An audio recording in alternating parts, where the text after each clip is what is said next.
General Hospital's spoiler for Friday, July 28, predict that after a long time of treatment, Curtis' Asperger's condition is still not improving. However, Portia Robinson will soon find a way to manipulate Curtis. That's when Curtis announced that he was paralyzed and permanently unable to walk.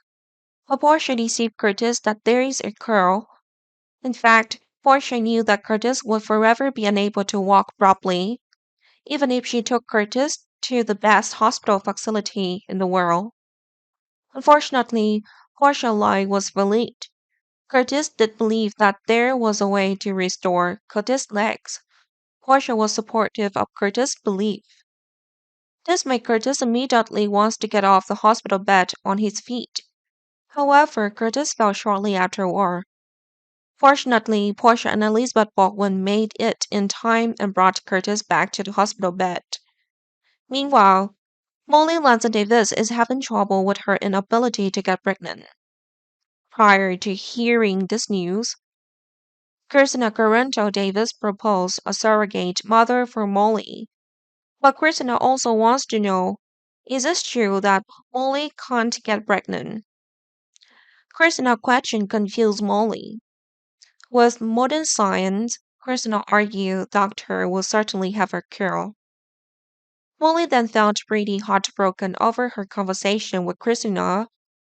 Molly also joins another test and the results were the same as before. On the other hand, Molly has help also from Sam Mackle. Sam thinks she's need to fulfill her responsibility as an older sister.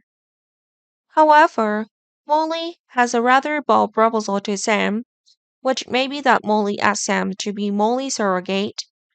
Sam immediately turned down the offer.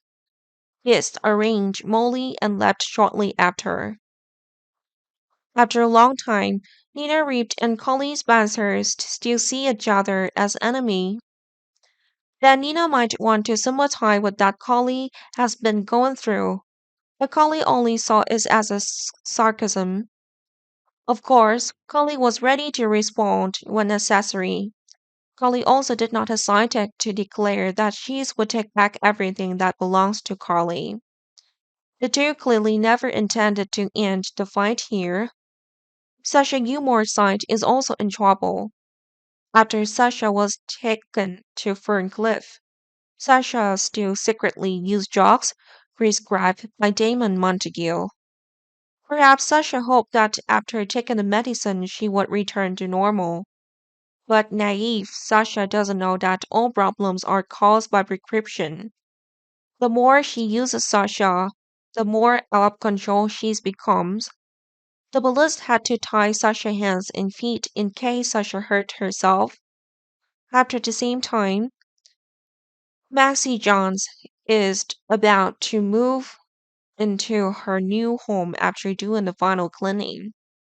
Maxie moved in silence surprised Felicia Scorpio and Max Scorpio. Neither of them knew this until they found the house empty. Of course, they now need an explanation from Maxie. At the same time, both Delica and Mac will also move into a new place with Maxie. Although Sasha is having a serious problem, Gladys Corbin's side is still trying to act. Gladys pretends to be heartbroken when someone mentions Sasha's fortune. This angers Cody Bell. Of course, Gladys is trying to play the role of good mother-in-law when she feels very sad for Sasha's fate. Cody doesn't care about this. Currently, Cody only warns about Sasha asset, not to be allowed to lack a single dollar. If it is not certain that Cody will investigate Gladys, and the outcome for Gladys will be dire.